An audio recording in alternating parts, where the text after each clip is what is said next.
All right, I'll call this meeting to order. Sorry for the delayed start. Ms. Goodell, would you please call the roll?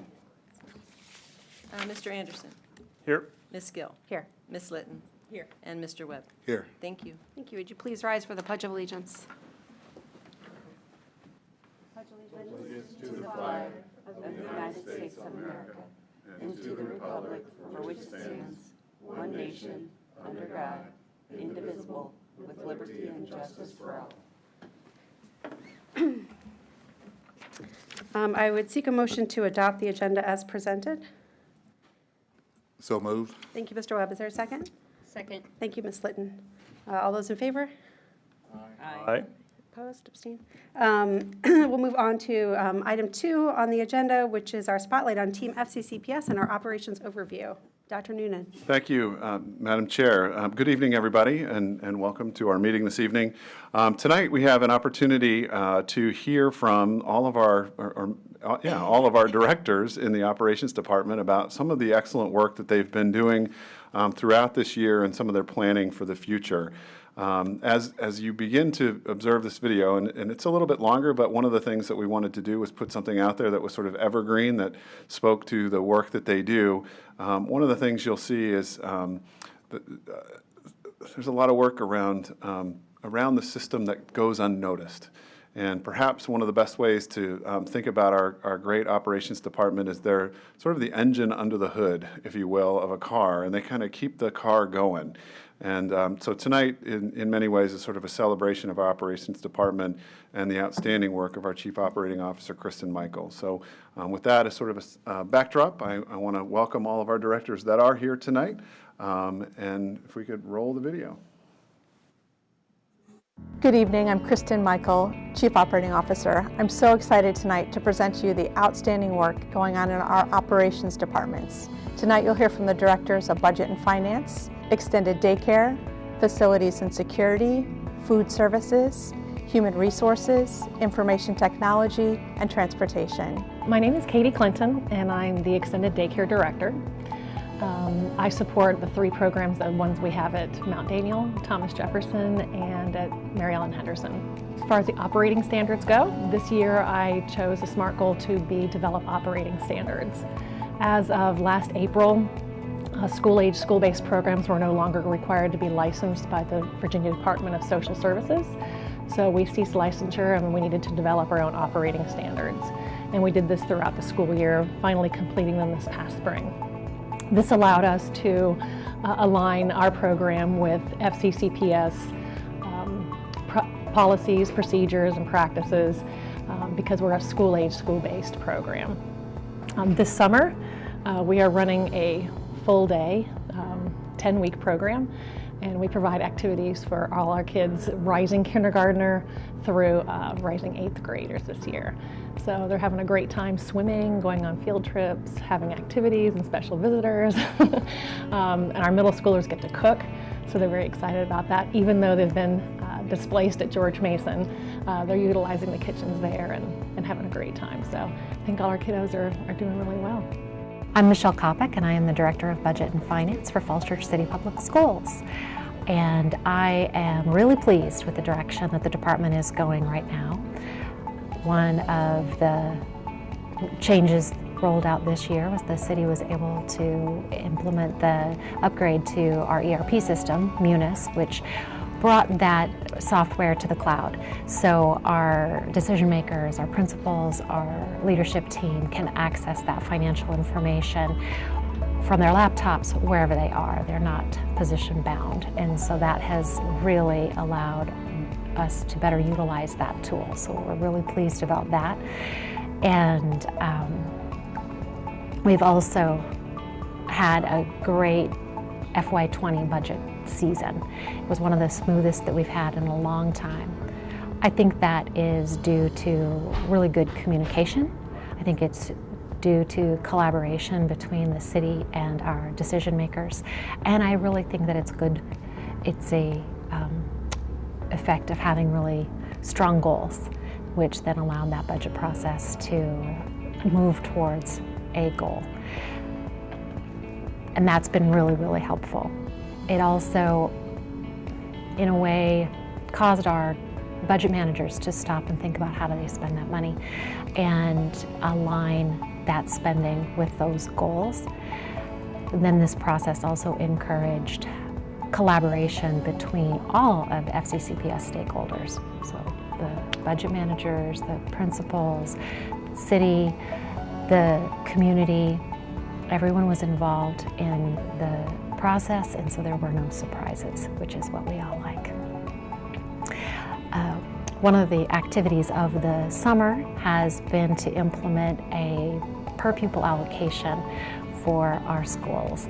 So we took the dollars that had been allocated for student materials spending, educational supply spending, if you will, looked at regional standards and then our historical traditional standards of spending, and came up with a factor which we can then apply to our estimated enrollment and give our principals a much more dynamic budget process for their educational supply dollars. So as our student bodies change throughout the schools, then the dollars can be reviewed as well.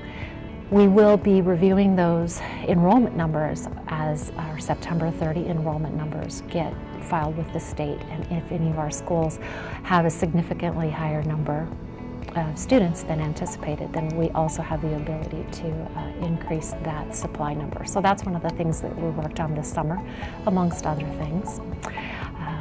We still have a lot of goals that we're working towards. We would love to continue to improve our efficiencies within our department that would make our staff lives easier, and also more cost effective, both in our student-parent relationships. We've got some opportunities there that we're looking into make things a little bit smoother and easier, but then also in our purchasing processes. And then always hovering is the FY21 budget. So that's been keeping us busy. So hi, my name is Sebi Padilla. I'm the Director of Facilities and Security for the school district. And I am in charge of all things facilities, from construction to the cleaning of our buildings to the maintenance that's involved to keep them operational. This past school year was very busy for our facilities and security team. So on the safety and security side, one of the big projects we did was the First 12 Minutes training, which was a program that was developed by the City of Falls Church Police using the ALICE principles for an active shooter situation. All the elementary staff are scheduled to be trained in the fall of 2019. The George Mason and Mary Ellen Henderson Middle School students all practiced active shooter drills this past school year, with George Mason students focusing on barricading in the classroom and the Mary Ellen Henderson students focusing on evacuation. We're going to target other areas of training for the students this next school year. And then TJ Mount Daniel and Jesse Thackeray students will host drills in the spring once all of their staff have been trained. And then moving on to construction. So the biggest project we've been working on for the past several years is Mount Daniel, that is finally complete. We moved in October of 2018, and all the temporary trailers were removed over the winter. Second grade moved from Thomas Jefferson to Mount Daniel this past June. So now we're working with Grunley Construction to close the final site plan. At Thomas Jefferson, with moving the second grade out, that freed up space in the building, so we were able to move the fifth grade inside the main building. And so for the first time in over 20 years, we have 0 students in the Falls Church City Public Schools that are taking classes inside of a trailer. And that's a big thing for us. Another big project we've been working on is our central office. So over the past 6 months, we've been planning and constructing the new central office, and we officially moved in to our new space at 150 South Washington Street. This move gave us a lot of opportunities to rethink our space and maximize our efficiency with our staff placements. It also will save the taxpayers about $1.5 million over the course of 10 years as compared to our previous lease that we had at the other space. The biggest project that the City of Falls Church and the schools have ever undergone is currently under construction. That's George Mason. Gilbane Construction is currently removing about 20,000 cubic yards of dirt to make way for the new building. They're on schedule right now, and they're slated to start pouring concrete in early August. The new temporary parking lot that will give us back close to our pre-construction number of parking spaces is slated to be online in mid-August, which will be just in time for the staff arriving back for the start of the school year. And then sort of our normal summer projects that we always do, our big summer cleanings. Our custodial teams are working hard to finish the deep cleaning in all of our buildings. They are right on schedule, and they're going to be ready for the staff returning back in August. Maintenance team, they're doing their side of the house work too. That includes everything from servicing our HVAC systems, our fire alarms and sprinklers, our generators, and our lighting systems. Hi, my name is Nancy Hendrickson, and I'm the Director of Transportation. There's been a lot of movement within Falls Church City Public Schools lately.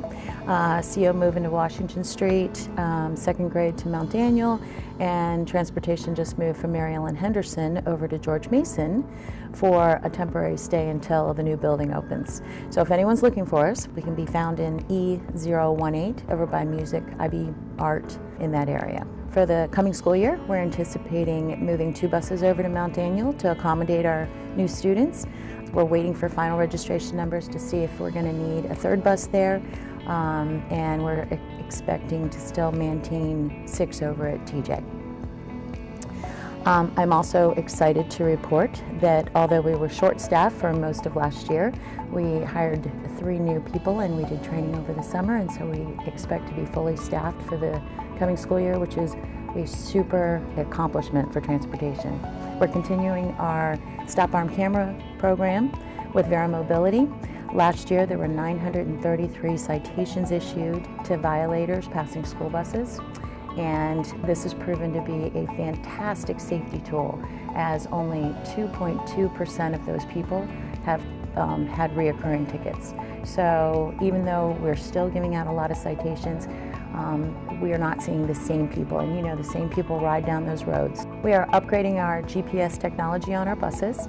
We're looking forward to rolling out a new program called Synovia. There'll be further details about that as soon as we get them in place. As we begin our new school year, there are always new challenges. The challenge this year is going to be the year of construction, not just on George Mason's campus.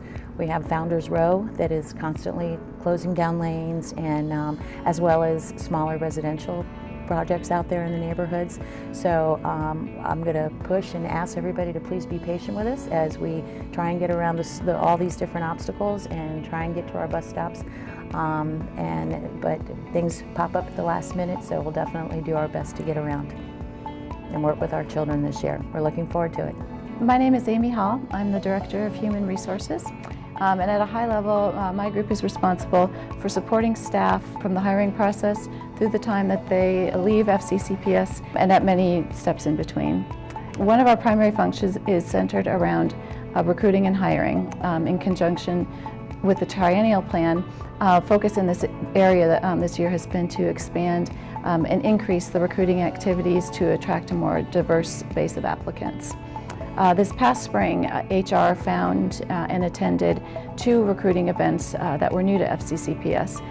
We also expanded our job posting distribution to provide visibility directly on job seeker sites for 5 area universities. From a timeliness perspective, we've also improved new hire processing through centralized tracking of onboarding actions across impacted groups such as finance and technology.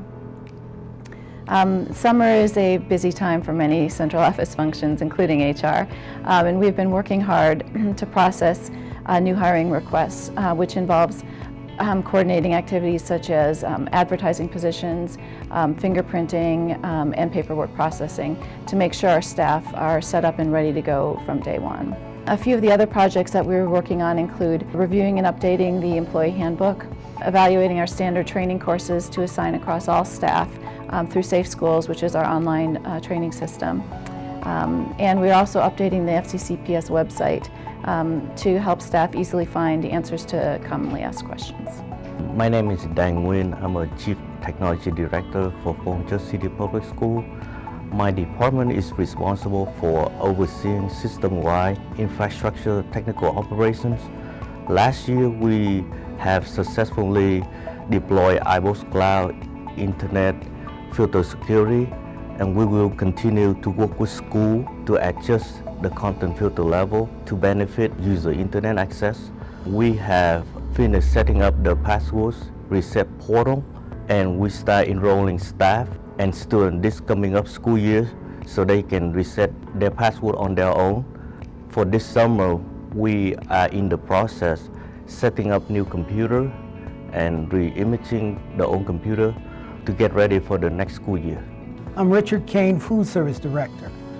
Some of the accomplishments that we've done last year were that we put on the menu were avocado toast at all levels.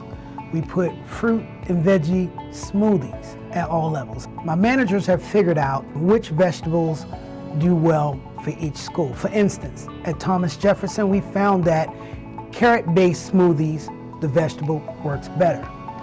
At the high school, we found avocado and spinach work well. We also introduced, at the middle and the high school level, new iced drinks. We did fresh lemonade, we did iced tea and Arnold Palmer's, and they were all sweetened with agave. We also introduced open-faced calzones. We did cooked fruit toppings like blueberries, strawberries, cherries on the breakfast bar that was reduced down to a syrup-like, using only the fruit. We also instituted a make-your-own oatmeal bar where the students can create whatever toppings they want using blueberries, brown sugar, things of that nature. This summer what we worked on was the backpack program. We had 22 backpacks that included 5 families and 11 students. And what we give them for the backpack program, we give them fresh fruit and vegetables, fresh meat. We give them the same thing that the normal individual would get when they go shopping at Giants. We also did summer school meals. So far, we've had produced 1,808 meals for the summer. And the other thing that we're working on is training a new manager over at Mary Ellen Henderson. We're looking at introducing acai bowls for breakfast at all levels. We're going to introduce the FarmBot, which we hope to have ready this fall. Right now, Steve Knight and Jason Perkins are programming the arm. The raised farm bed, which is 3.5 feet high, has been completed and is sitting in the senior courtyard. So for those who haven't seen it yet, I would offer that you go over and take a look at it. It's something fantastic. And one of the things I would like to add, because we've been talking for the last week about community. And first of all, I would like to say that this community is one of the most caring communities I ever seen. First of all, when we were constructing the FarmBot, one student said, wow, I actually get to handle a power tool. She said, in my culture, we are never allowed to touch tools. Another experience was a teacher came to me and he said, there's a group of students who feel as if when they put together the FarmBot, they were just the manual labor for it. And he wanted to know, could they be involved in programming the arm also? We encourage those kids to also get involved in programming. In this school district, we have such a fantastic set of students, a fantastic set of staff who engage every day with the students on a personal level. And personally, I would like to say thank you for selecting all these, the A team to be working here in Falls Church City.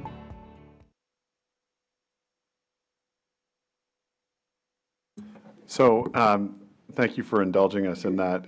It was a great opportunity for our directors to talk a little bit about some of the work they're doing, but a good reminder whenever we're asked, so what do you do during the summer? Remember, we're planning a 9-month party in 3 months, and so these folks have been working really hard to make that happen. So tonight, Ms. Michael is here as the Chief Operating Officer. We also have our directors here, and I know that they would be open to any questions that you might have.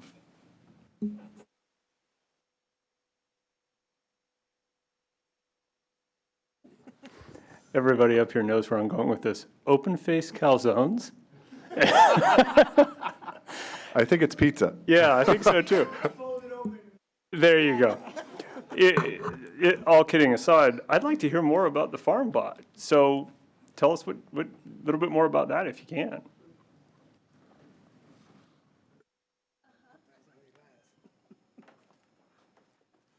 Okay. The FarmBot is a collaboration between the Food Service Department, the Science Department with Dr. Mecca, and Jason Perkins. And we got together to make a robotic arm, and we made it 3.5 feet high so that students who have motor disabilities won't have to be always bending over. So we made it so that everybody is included, so that they can help with the planting. Right now, Steve Knight and Jason Perkins are programming a robotic arm that goes across. And if you look at FarmBot.io, it's an open source program that the students get involved in, and we have each department involved in, and it's a big collaboration. So when we grow the stuff, the program will actually weed and seed everything. Do the weeds, we just put the seeds in there and it'll plant them for us. the goal is, just like we did with the hydroponics and the aquaponics, is to grow the food and then we take it straight to the cafeteria. During the summertime when we grow food, we give it to the backpack program. So whatever access we have, someone's eating it. So when they say farm to table, we actually have our urban farm in-house where it goes like 20 feet to the students. So that's it. And it should be up this fall. They're programming the arm now. So it's real life situation. They're coming across technical difficulties and, things of that nature. I would just add to the incredible passion that Mr. Kane has, along with the teachers, an equivalent passion from the Ed Foundation, who also helped support the purchasing of our FarmBot, and it's quite something to see. So looking forward to watching it work. And I would like to add that none of this could have been possible without the Falls Church Education Foundation. They have been big supporters of ours and believe in my dream and the dream of the science department, working collaboratively to get this all out to the students as a STEM project. And open-faced calzones are real.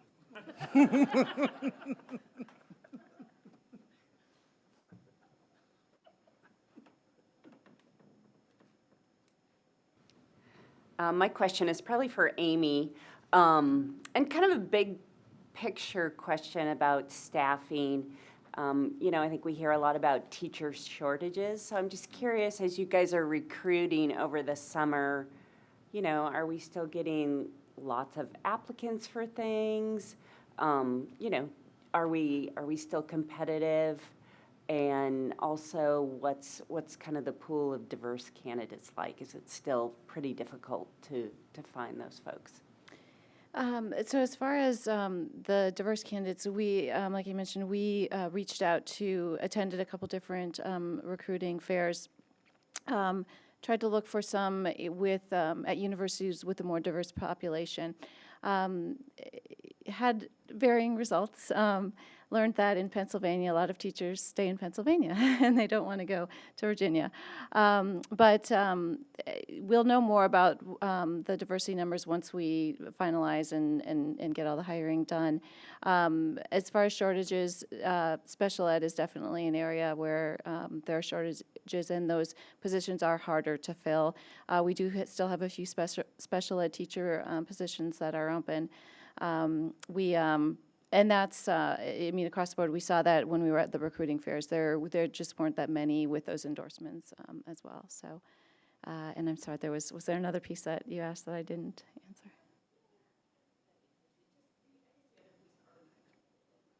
answer? We are. So from a salary perspective, we're definitely competitive. There was a study, the Virginia Education Association, I believe it was, sent out results in the spring and ranked all districts in the state. And we came in the 1 and 2 and many of the different levels. They measured based on degree and number of years of experience. And we were 1 and 2 in almost all, definitely within the top 10 at every level. And I think one thing that I'd like to focus on, and one thing that I notice, is that it's probably more a matter of people not knowing that Falls Church City Public Schools exists. They think we're part of Fairfax County or Arlington County, so that's something that I'd like to focus on. This year is really doing some more marketing and getting the message out about who we are.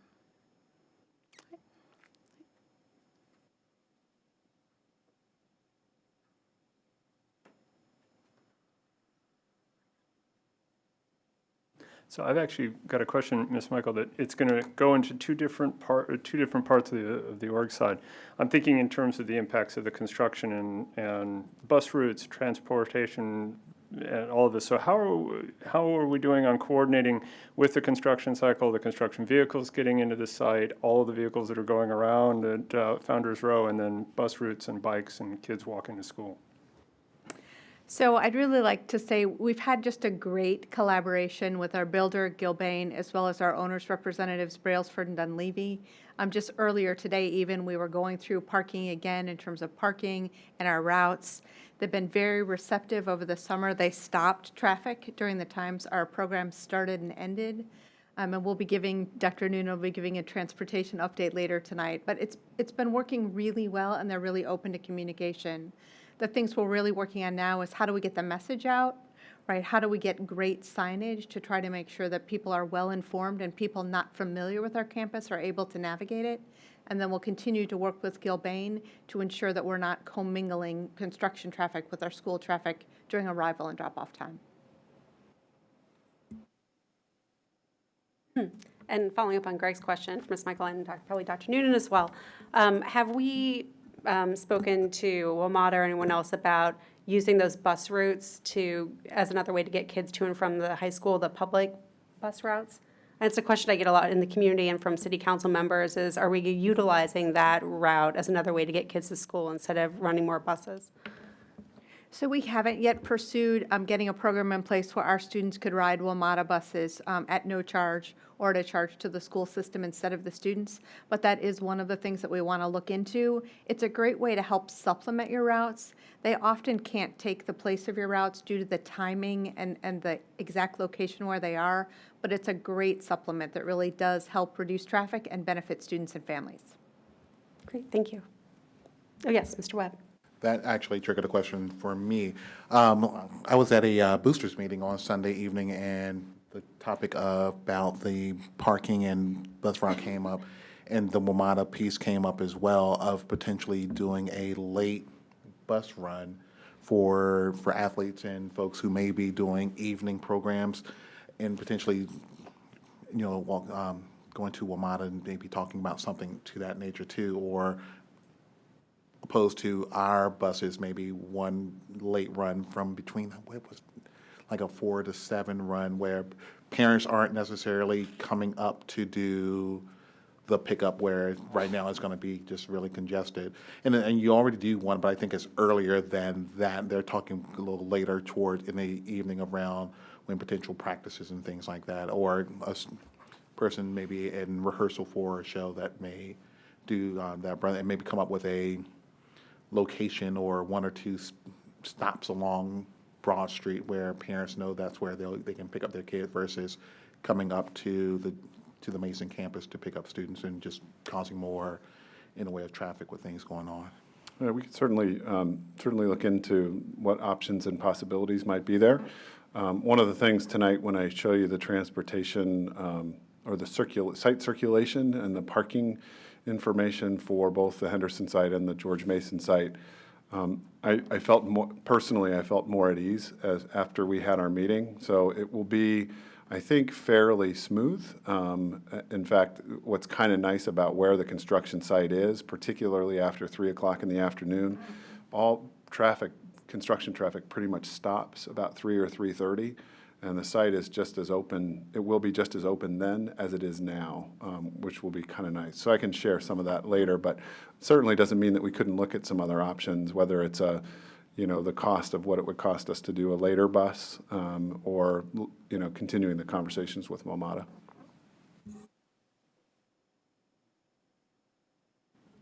Great. If there are no further questions or comments, then thank you all very much for those great presentations. I know it's hard to see your face that big on that screen, and you all did wonderfully. So thank you very much for all of your hard work this summer and throughout the school year. Moving on to Section 3, public comments and requests. In accordance with School Board Bylaw 2.30, the time for each speaker is limited to 3 minutes. Additional written statements may be submitted to the clerk for dissemination to board members and for the record. I don't see any comments tonight, so we'll move on to Section 4, which is recognitions and reports, of which we have none. And we'll go on to 5, which is our closed meeting. Would someone please read us into closed?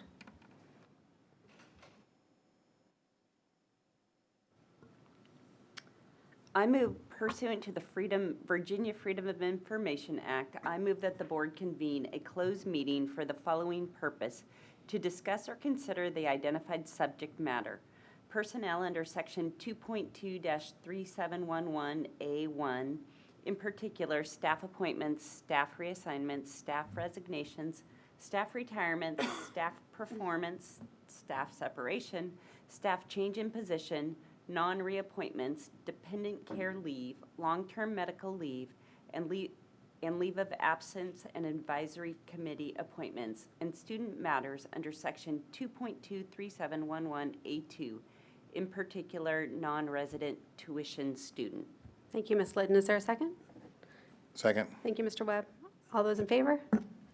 Aye. Opposed? Abstained? Great. This should be a brief closed meeting. Be right back. All right, would someone please move to reconvene us to open meeting? Madam Chair, move us to reconvene. Thank you, Mr. Webb, second. Second. Thank you, Ms. Liddon. All those in favor? Aye. Aye. And someone please certify the closed meeting.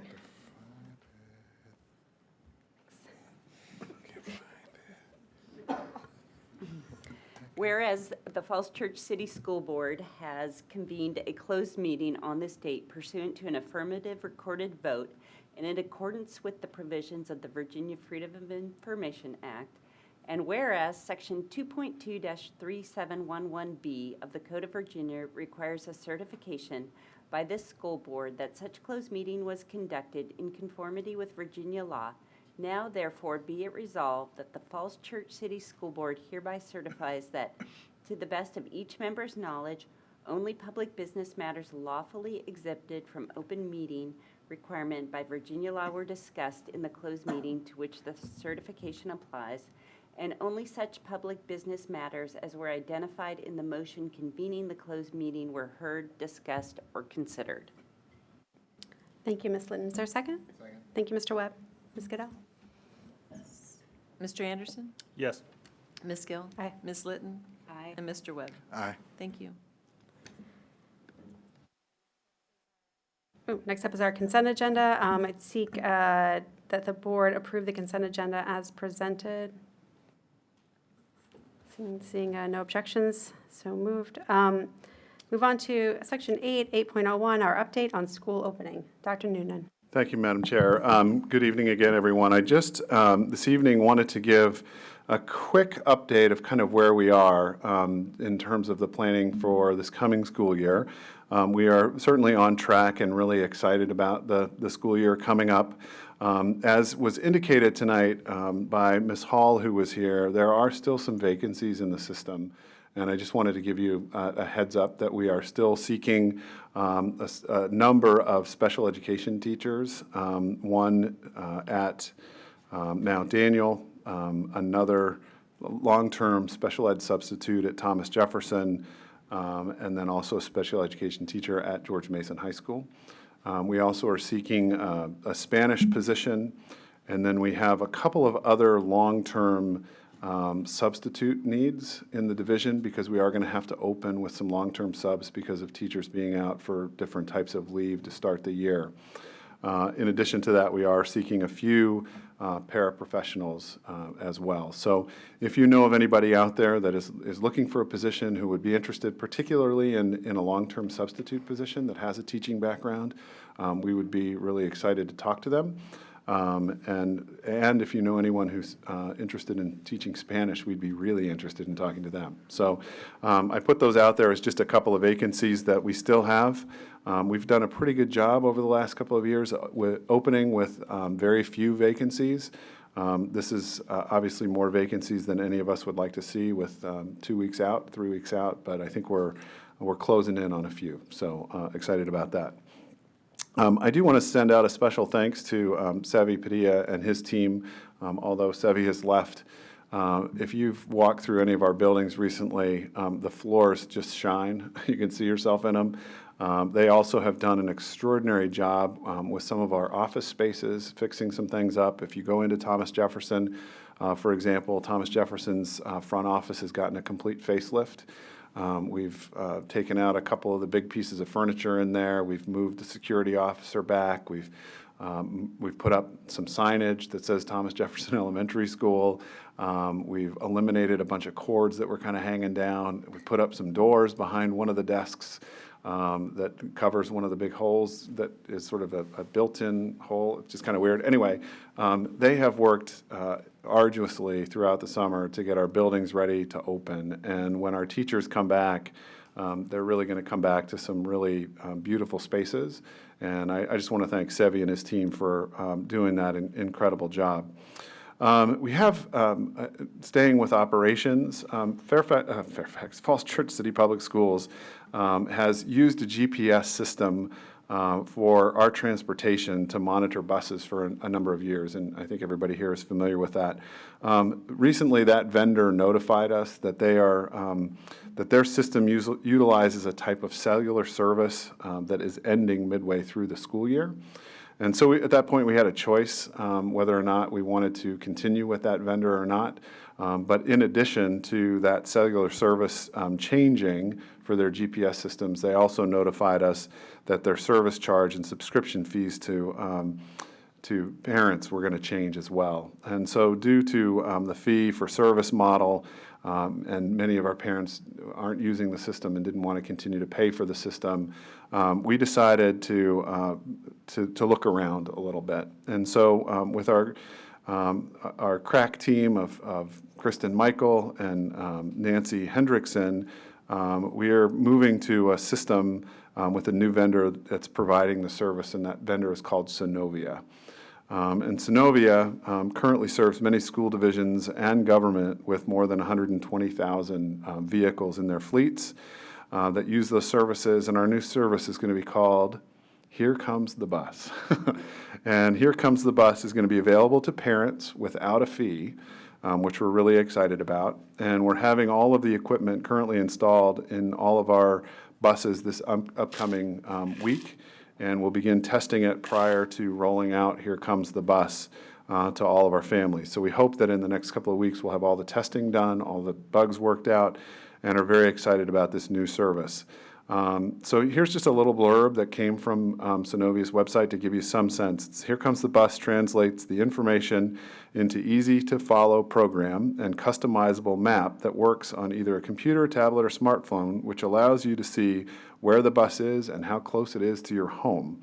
We also offer an app for smartphones and tablets, which is customizable, so notifications can be sent to you and your children, letting everyone know when the bus is close. The technology that makes it possible comes from Synovia Solutions, and the software has been developed over 16 years ago to help companies manage their fleet. So it is, I think, a much more customer service-friendly product, and it can be used by everybody in our community for free.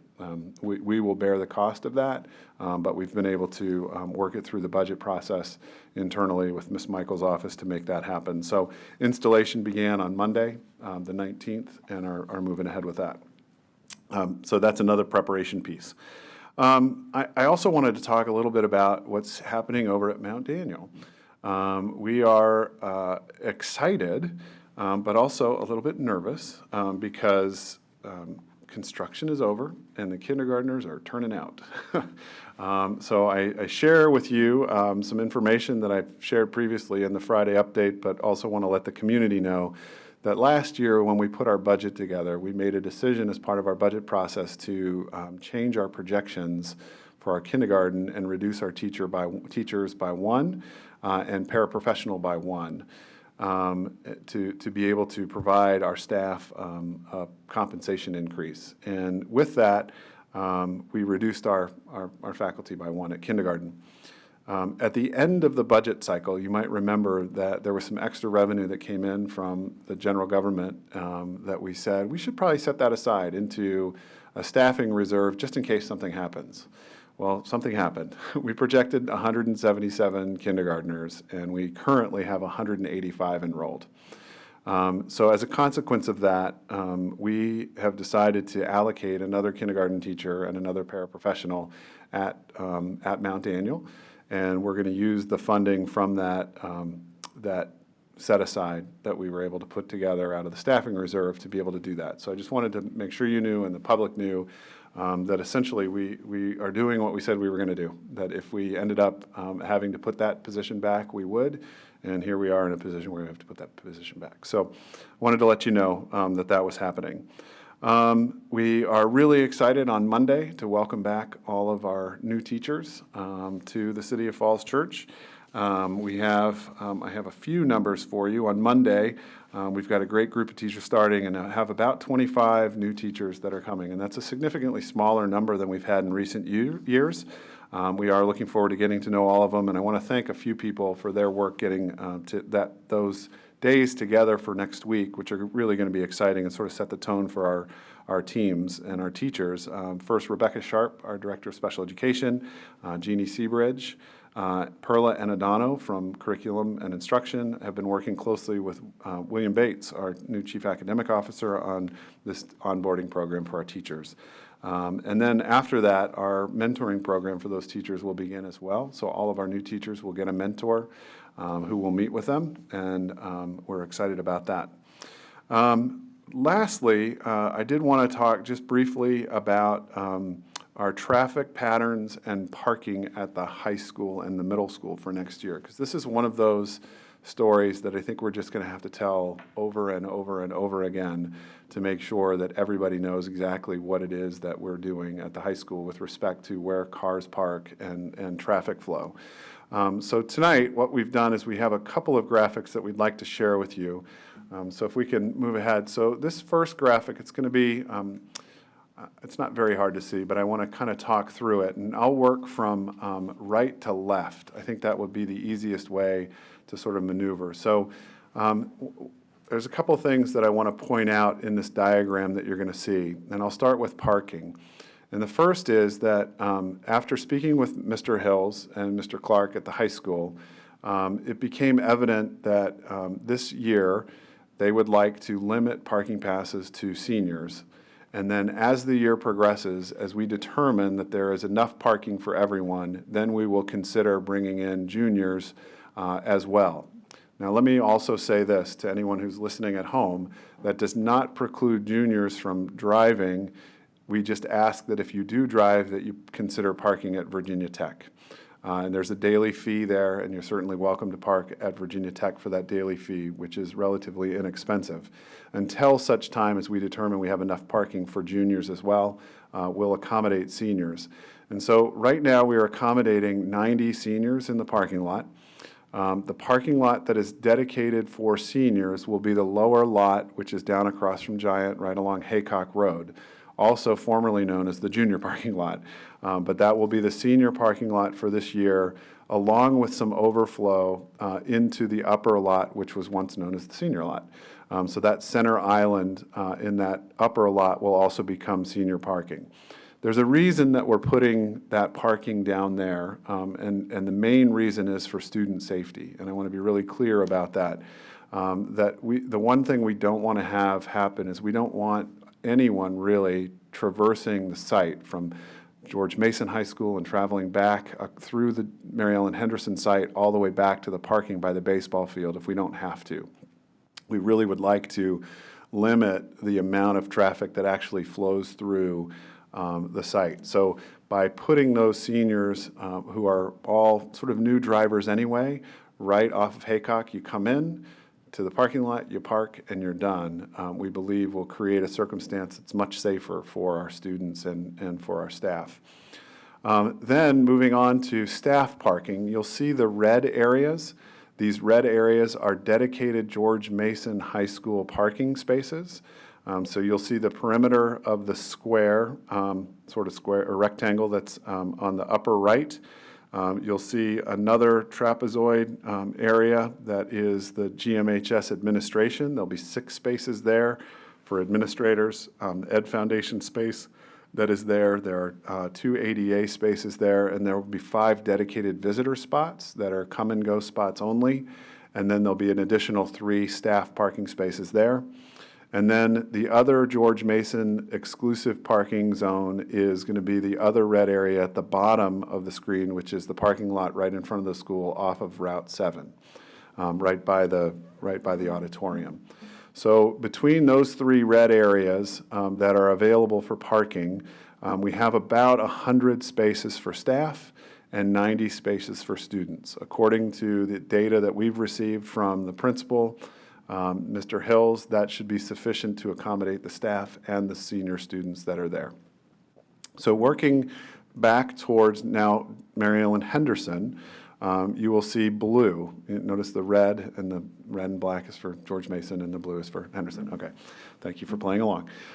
So the blue is the Henderson parking, and here you'll see on the extreme east side of Henderson 2 small rectangles. 2 of those spaces that are at the very top will be parking spaces that are available for anyone. And then there are 19 total spaces between those 2 areas, and 3 actually will be dedicated to the Mary Ellen Henderson administrators, and there will be 5 parking visitor spots that will be come-and-go spots that in the evening will become the ASAP spots, ASAP pickup and drop-off spots. So during the day, they'll work as visitor spots. In the afternoon, they'll work as ASAP spots.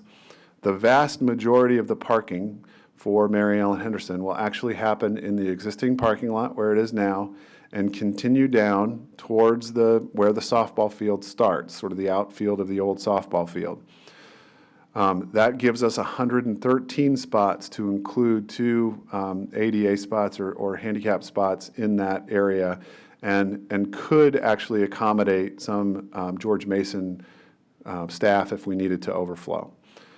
But we believe that the 113 spots are sufficient for the Mary Ellen Henderson staff, which means that that light green area that hooks around, that's the new parking lots that's being developed right now, will be considered overflow spots for staff, for students, for parents, and the like. But what's really nice, I think, about this plan is, one, it's simple, it's color-coded, it keeps the Mason staff on one side, it keeps the Henderson staff on another, and it also keeps our students separated from both the staff parking lots and keeps them out of the circulation flow.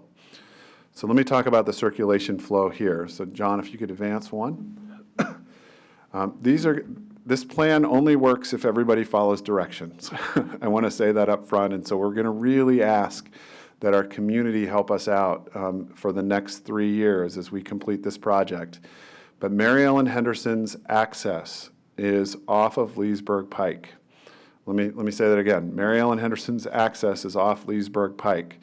So as Mary Ellen Henderson students, they'll come in front of George Mason. They'll turn into the parking lot in front of George Mason, loop down to where the maintenance office and the maintenance area is. They'll move into Husky Loop. They'll loop around. They'll come out on Leesburg Pike, and they have to take a right out of Leesburg Pike. So if you come in off of Leesburg Pike, you make your loop, you go right on Leesburg Pike, you can loop back around. You might remember Mary Beth Connolly did the super secret way. You go back towards the metro and you can come right back out towards Haycock back there. So it'll be really important that that happens, and also just a reminder to our community that you cannot take a right off Leesburg Pike at Mary Ellen Henderson Middle School. You have to turn right in front of the high school. There's no right turn off of Leesburg in front of Mary Ellen Henderson. So I'm telling all of you this in advance because we're going to blitz the community with this information and want to make sure everybody understands. So that's the Mary Ellen Henderson drop-off and parking access plan. The George Mason, there are 2 pieces here. The loop for Kiss and Ride. That also, by the way, at Mary Ellen Henderson is a Kiss and Ride. That's the Kiss and Ride loop. So the Kiss and Ride loop and the drop-off and parking for GMHS is off of Haycock Road. So we're asking that people come in off of Haycock Road, go up in front of the flagpole entrance, everybody knows well, make the loop there, come out back to Haycock and make a right. Can't go left there, make a right out on Haycock and come down to Leesburg Pike, and then you can go right or left. That coming in off of Haycock gets you to all of the parking on the backside, gets you to all the student parking down in the lower lot and that upper lot, and puts the staff where they need to be. If you are in the red lot on what would be considered the south side of the school or in front of George Mason, and those teachers that are assigned to that lot will know that they're assigned to that lot, your entrance is going to be off Leesburg Pike. So here you're going to come into Leesburg, off of Leesburg Pike, take a right, come in, and you're going to park in that area in front of George Mason High School. And then your exit will be out off of Leesburg Pike. So my hope is that as we communicate this, that it is a fairly straightforward and simple plan that keeps everyone sort of separated. But the one thing that I didn't mention in this, and John, if you'd go back to the one more, The one thing I want to point out here also, and this is an important component to this, is the bus circulation. So bus circulation in the morning, our buses will come like they currently do. They'll come off of Haycock down what essentially is the future Mustang Alley, and they are going to loop around towards Henderson and come out on Route 7 and take a right onto Route 7. The important thing to note here is where it says Red 2 GMHS parking and that red trapezoid, the point on the upper left of that trapezoid, and I wish I could point to it, but it's you got it? Yeah, right there. That Mustang Alley is going to be shut down at 7:30 and will be closed off until 8:15. So there will be no site circulation through that bus area after 7:30. In the afternoons, same thing is going to happen, except that our buses are going to queue in the afternoon, and they're going to start queuing. They're going to start queuing up about where the ASAP rooms are now, and they're going to queue up all the way back to where that point of the trapezoid is. So in the afternoons, we're also going to shut down that bus lane from 2:30 to 3:15. So from 2:30 to 3:15, it will be impassable as well. So the plans and the circulation that we showed with the pickup drop-off loops doesn't interfere at all with those bus lanes. The only critical moment that will happen in the mornings, and we'll have some support with Clark Gagnon and the police, is that when the buses are exiting in the morning and the afternoon onto Leesburg Pike, traffic coming in to Husky Loop that came in front of George Mason will have to stop temporarily to let the buses out. So that's a lot of information. What questions do you have for me?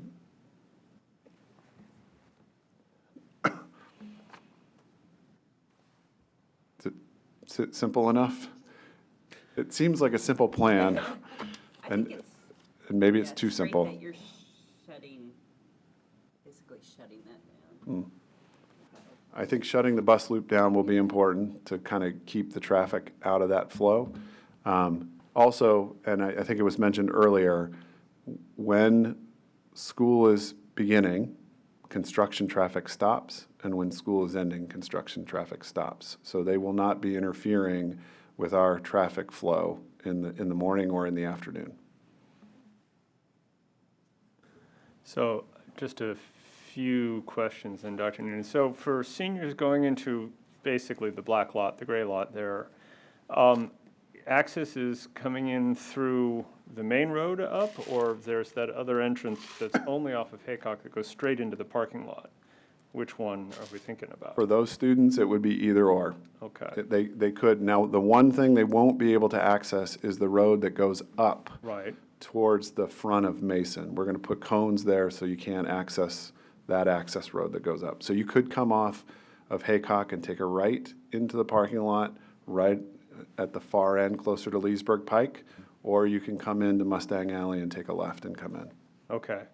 The other, so the one question then that comes to mind right away is if you're coming from south of Broad Street, south of Leesburg Pike, heading up Haycock, and you're going to make a left turn into that alleyway, there's also then a temptation to make a left turn into that lower entrance that's only off of Haycock. And I don't know if there's, and then coming out, there's a temptation to make either a U-turn there or a J-turn there. You come out the legal entrance and you go across a way that you're not really supposed to make a U-turn in there. Mm-hmm.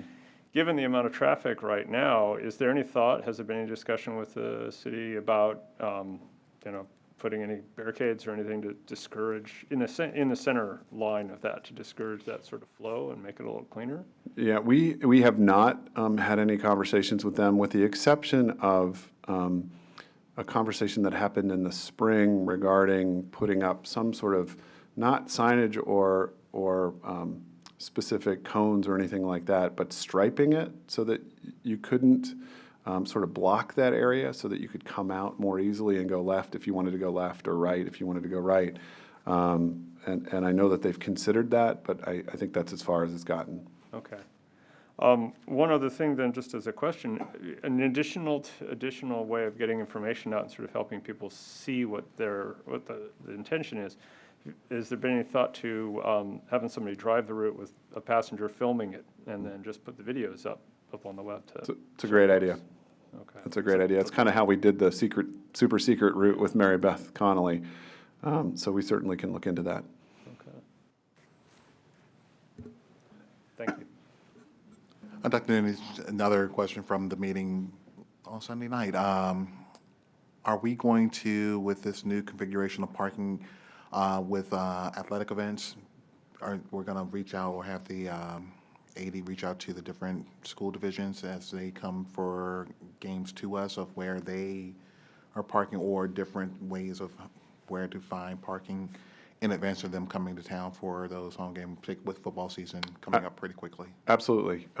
Julie Braven does an outstanding job of working with the athletic directors from the other places, but obviously with being under construction, she will certainly be reaching out and saying, here's where you're going to park your bus when you come, here's where your fans can park if they travel. But on game nights, sort of for our home crowds, parking won't be designated as it is in this plan, so you can just come and park wherever. But yes.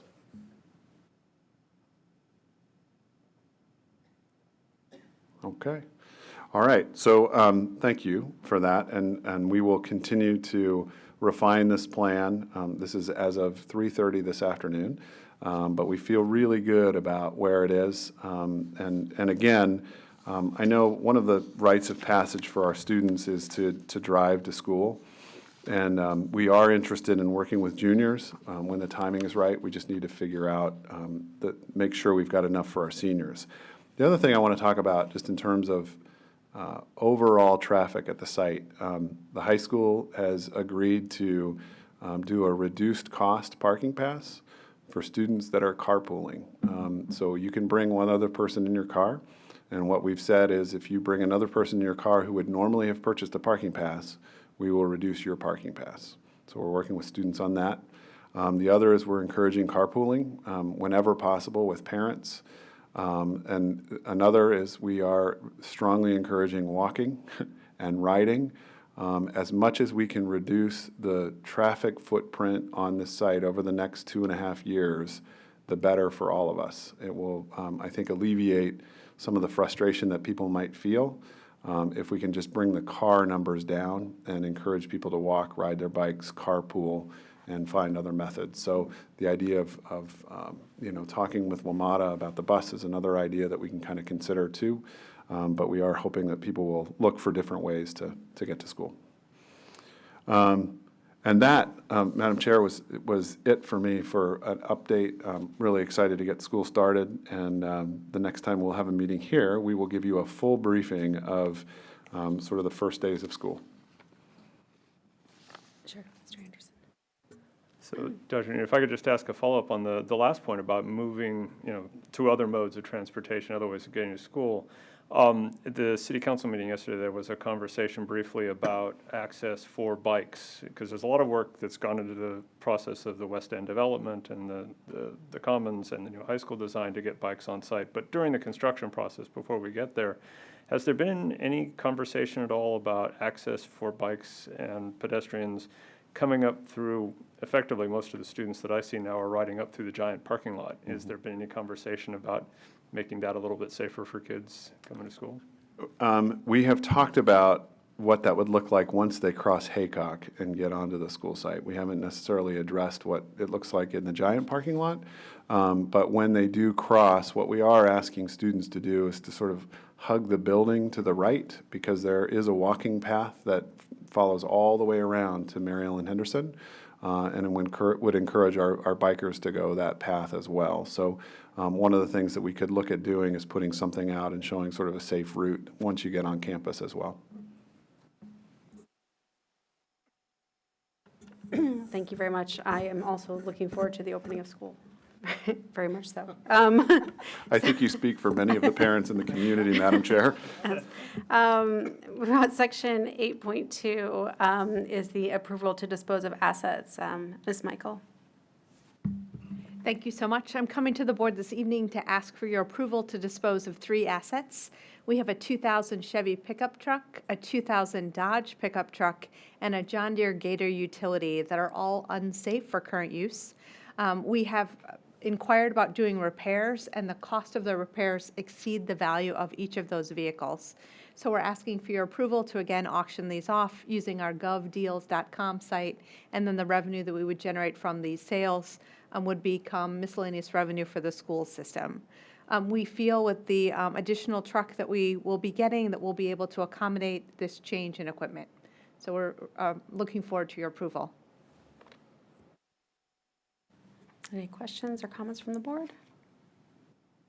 Seeing none, I would seek a motion to authorize the superintendent to dispose of these vehicles. Madam Chair, I move that the Falls Church Public School Board authorize the superintendent to dispose of a 2000 Chevy pickup truck, a 2000 Dodge 2500 pickup truck, and a John Deere Gator utility vehicle through the online auction process, with the proceeds being recognized as miscellaneous revenue in the school's operating fund. Thank you, Mr. Webb. Is there a second? Second. Thank you, Ms. Liddon. All those in favor? Aye. Opposed, abstained? Thank you very much. Next is 8.03, the approval of first reading of policies. Ms. Minson. Good evening. We have 2 policies for first reading tonight. Both relate to human resources. They're under G, the policies related to personnel, and relate to support staff.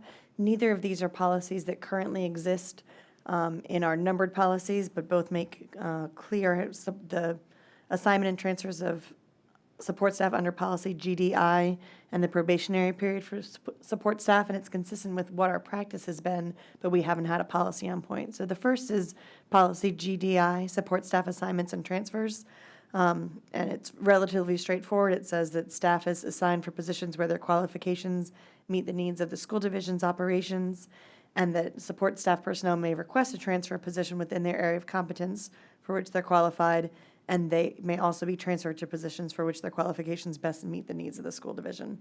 Any questions on the first policy, policy GDI?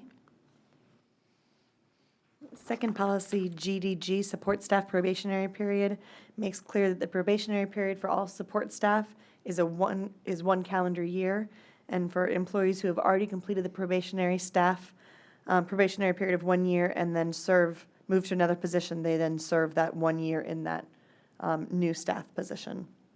Under the Virginia Code, the probationary period can't exceed 18 months, and 1 year was consistent with what we had been doing and what Ms. Hall had recommended. Questions on policy GDG? All right, that's it for first reading. All right, if there are no questions or comments, I would entertain a motion to approve first reading of these policies. I move that the school board approve first reading of policies GDI, support staff assignment and transfer, and GDG, support staff probationary period. Thank you, Ms. Liddon. Is there a second? Second. Thank you, Mr. Webb. All those in favor? Aye. Opposed, abstained? Thank you. They are approved. Sorry, I keep hitting this button the wrong time. Next up is 8.04, approval and adoption of second reading of policies. Back to you, Ms. Minson. All right. There are also 2 policies for second reading. The first is policy GBEC. This is a policy that would consolidate 2 other policies that we had in place, all related to tobacco products and nicotine vapor products. There was one question that came up during first reading of whether we needed to clarify that vapor products that did not contain nicotine were prohibited, and I played around with language for that and ultimately determined that I don't think that we need to add that here, since we have other policies that do cover illicit substances that are prohibited from school property. So there were no proposed changes from first reading to this policy. I do think it'd be good if this was in place prior to the beginning of the school year, and we'll make sure the principals all know it so that it consolidates the previous policies that were spread out across a number of the policy areas. Any questions about policy GBEC, tobacco products and nicotine vapor products? Hearing none. The last policy for the evening is policy GAD, access to employee social media accounts. Other than adding a comma in the first paragraph, there was one major change. It's in the, starting at line 20 of this policy.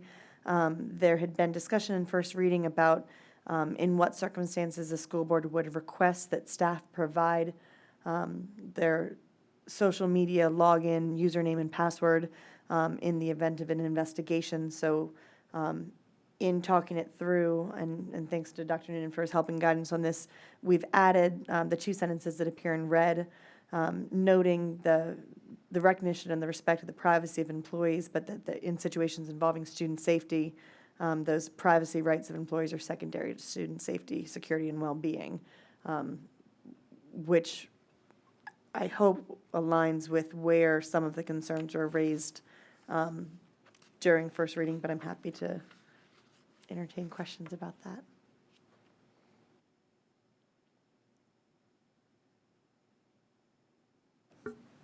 Thank you, Ms. Minton. I was, certainly was concerned with the first version and was expressing some of that in our conversation last meeting. I think this additional language does go a fair distance to sort of striking that balance that we were discussing.